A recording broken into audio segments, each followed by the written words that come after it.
nice to see you again acting. Ay, thank you. Oo, so gaano katagal mong na-miss ang showbiz? Syempre naman miss ko talaga. I mean, yung showbiz will always be part of my life. Dito ako nagsimula. Dito rin ako nag-grow as a person. So, yes, I'm happy to be able to do the First Family again. Of course, kasama ko yung pamilya ko and yung mga great actors. Kaya, masaya-masaya ako. May mga kababa uli sa acting kasi matagal ka na pahinga. Yung kaba ko at first was yung paano kami mag-work together. Like, di ba, kasi yung mga eksena, paano namin gagawin. Pero after the first taping day, nakita ko na kung ano yung takbo ng yung dynamics ng lahat. Parang kampante na ako. How about for the kids? Kinabahan ka din ba? Oo naman, hindi mawawala yung talagang bilang nanay. Siyempre, di ba, may konting kaba. But it's also, I'm also very happy that I'm there to see them and yung mga first steps nila sa show business. So, and makikita mo talaga yung growth nila bawat day. Anong gustong-gusto mo kay Atasha kapag pinapanood mo siya? Nag-host sa Natutuwa ako because she loves what she's doing and I see her grow like from the first time that she started, halos mag-1 year na siya sa industriya. So, exciting. Nakikita mo talaga yung development niya and the love for the craft and for entertainment. Kaya Andres naman, happy ako.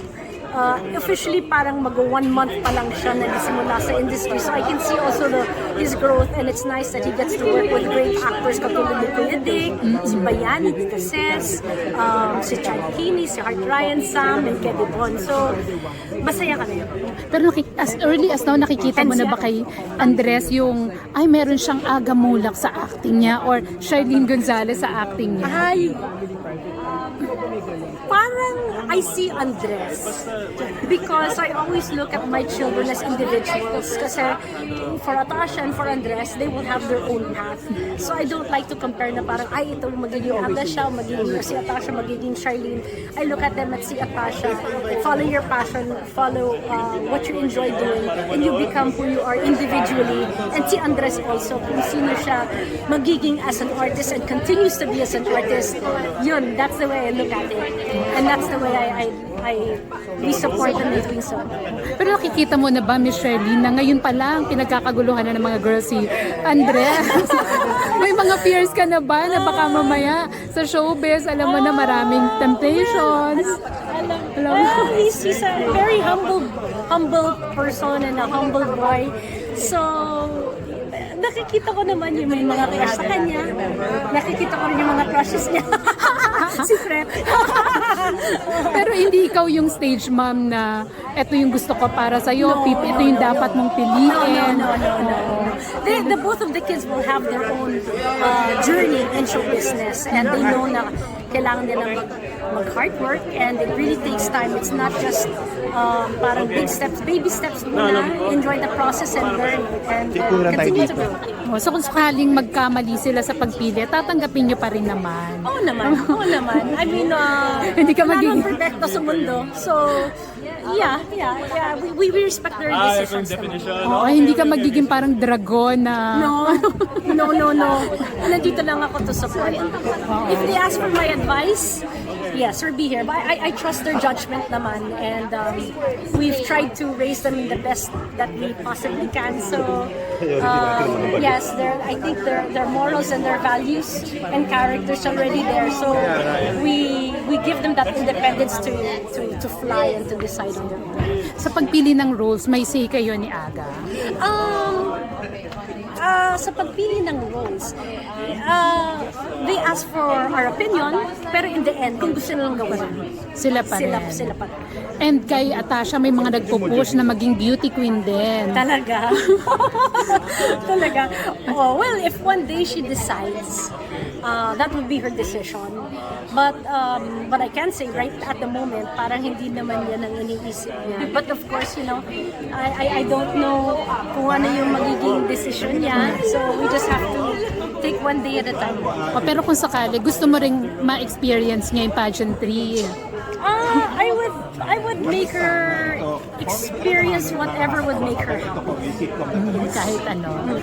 Pero Misha, nabalitaan mo rin ba na parang pinipair si Atasha kay Daniel Padilla?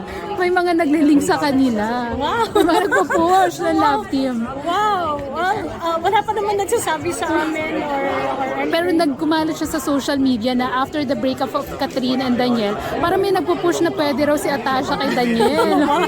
Actually, magkasama kami ni Carla last night because birthday ni Rufa. So we celebrated. Pero wala naman kami Wala na pag-usapan na gano'n. Oo. Pero kung sakali rin, wala ka namang wala kaming with regards to projects, we leave it up to the kids and then depende kung ano yung project na darating sa kanila. And yung kinikita na nila ngayon, personal investment na nila. Yes. Nakakatuwa. Mula noon, everything that they've done sa lahat ng work, sa kanila talaga. At kung ma-inlove din sila sa taga-showbiz, that doesn't matter to you. Oo naman, basta maganda yung puso ng tao, babae, of course that's important. But yeah, we also have to respect yung kung anong decision nila sa partner. At kailangan syempre din, approval nyo naman. Approval? Well, Syempre as parents, di ba? yeah. Well, you know, we also respect, di ba? Kung ano yung, ang mahirap magano, di ba? Yung to give a boundary sa pag-ibig. Oo, minsan kasi, di ba, may mga choices yung anak natin na hindi natin gusto. Di ba? Yes. Kaya, sa career-wise, babalikan na rin ba sa acting sa Well, movies? I think maybe this pa lang first, in the first family. Ito pa lang muna gusto kong gawin for now. And then I'll take one step at a time. Dance show with TV5. Dance show, wow!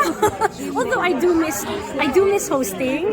And maybe someday I do miss doing interviews kasi I love hearing people's stories. But maybe someday in the future. Someday, hindi mo na sabay-sabay. Yes, oo. Ito muna. Ayan. Please invite them naman. Yes, inimbitahan ko kayo lahat manood ng The First Family. Simula na po July 21, itong linggo na at 7:15 p.m. tuwing linggo dito sa TV5.